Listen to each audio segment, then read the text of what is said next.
பிரியமானவர்களே, இந்த நாளில் உங்களை சந்திக்க மிகுந்த மகிழ்ச்சி அடைகிறேன்.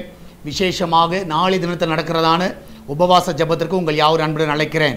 நாளை காலை சரியாக 10 மணியிலிருந்து 1 மணி வரைக்கும் மேலெடுக்கப்படுகிற அந்த உபவாச ஜெபத்தில் பங்கு பெறுங்கள். ஞாயிற்றுக்கிழமை ஆராதனை 4 ஆராதனை இருக்கிறது. அதிலையும் நீங்கள் குடும்பமாய் கலந்து கொள்ள உங்களை உற்சாகப்படுத்துகிறோம். இந்த நாளிலே கர்த்தர் நமக்கு கொடுக்கிற வாக்குத்தத்தம் சங்கீதம் 42வது சங்கீதம் 11வது வசனம், Psalms 42 verse 11. என் ஆத்துமாவே நீ ஏன் கலங்குகிறாய், ஏன் எனக்குள் தியங்குகிறாய்? தேவனை நோக்கி காத்திரு, என் முகத்திற்கு ரட்சிப்பும் என் தேவனுமாய் இருக்கிறவரை நான் இன்னும் துதிப்பேன். நான் விசுவாசிக்கிறேன். ஏன் கலங்குறீங்க, ஏன் திகைத்து கொண்டு இருக்கிறீர்கள்? நீங்கள் அவரை நோக்கி பாருங்க. நிச்சயமாக நான் விசுவாசிக்கிறேன், நம்முடைய முகத்திற்கு வெளிச்சம் அவர் தான், நம்முடைய முகத்தை பிரகாசிக்க செய்கிற அவர் தான். இந்த காலை வேளையில் அநேக காரியங்களை குறித்து நீங்கள் கலங்கலாம். ஒருவேளை பயந்து கொண்டு இருக்கலாம், என்ன ஆகும் ஏது ஆகும், ஒரு கலக்கம் உங்கள் இருதயத்தில் இருக்கலாம். அந்த காலவில் நான் விசுவாசிக்கிறேன், நீங்கள் கர்த்தரை நோக்கி பாருங்கள். அவரை நோக்கி பார்க்கிற வழியில் நிச்சயமாகவே நமக்கு ரட்சிப்பு உண்டு, நம்மளுக்கு விடுதலை உண்டு.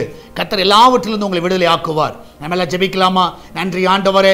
அநேக நாளில் உள்ளத்தில் கலங்கி கொண்டு இருக்கலாம். ஆண்டவரே, சில முடிவுகளை கொடுத்து, சில ரிப்போர்ட்டை பார்த்து, ஆண்டவரே சில டாக்டர் சொன்னதை கேட்டு, ஆண்டவர் ஆஸ்பீஸில் நடந்த காரியங்களை நினைத்து, ஆண்டவரே இந்த நாளில் கத்த அநேக கலக்கங்கள் ஆண்டவரே அந்த மனதில் இருக்கலாம். ஆனால் எங்களுக்கு ஒன்று தெரியும், இந்த நாளிலே எங்களுடைய முகங்கள் உம்மை நோக்கி பார்க்கிறதப்பா.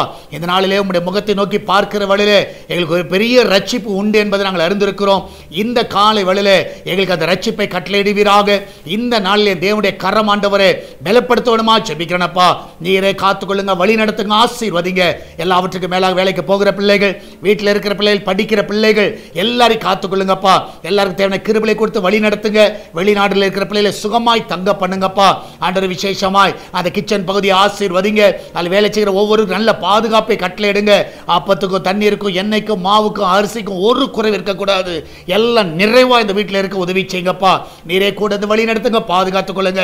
ஹாஸ்பிட்டலில் இருக்கிற பிள்ளைகள் ஆண்டவரே இந்த நாள் சுகத்தோடு வீட்டுக்கு வரட்டும். இந்த நாள் எல்லா ரிப்போர்ட் எல்லாம் நார்மல் என்று வருவதாக. சரத்தில் என்ன பலவீனங்கள் இருந்தாலும் இப்பொழுதே அது மறைந்து போகட்டும் அப்பா. எல்லாவற்றுக்கும் மேலாக ஆண்டவரே இந்த நாளில் ஆண்டவரே சால்வேஷன் டிவிக்காய் ஜெபிக்கிறோம். அவருடைய தேவைகள் எல்லாம் சந்திங்கப்பா. என் தேவன் தாமே இந்த நாளிலே எல்லா வழிகளை உருவாக்கி தருவீராக. அற்புதமாய் காத்துக்கொள்வீராக. உம்மால கூடாத காரியம் ஒன்றும் இல்லை. இந்த நாளில் ஆண்டவரே என் தேவன் தாமே ஆண்டவரே அவருடைய தேவைகள் எல்லாம் சந்திக்க விடுமா ஜெபிக்கிறேன். சேட்டலைட் தேவைகளை சந்திங்கப்பா, லைசன்ஸ் தேவைகளை சந்திங்க. எல்லாவற்றிலும் தேவனுடைய கரம் வழி நடத்தட்டும், பாதுகாத்துக் கொள்ளும். இயேசுவின் நாமத்தில் ஜெபிக்கிறோம் எங்கள் அன்பின் பரலோக பிதாவே.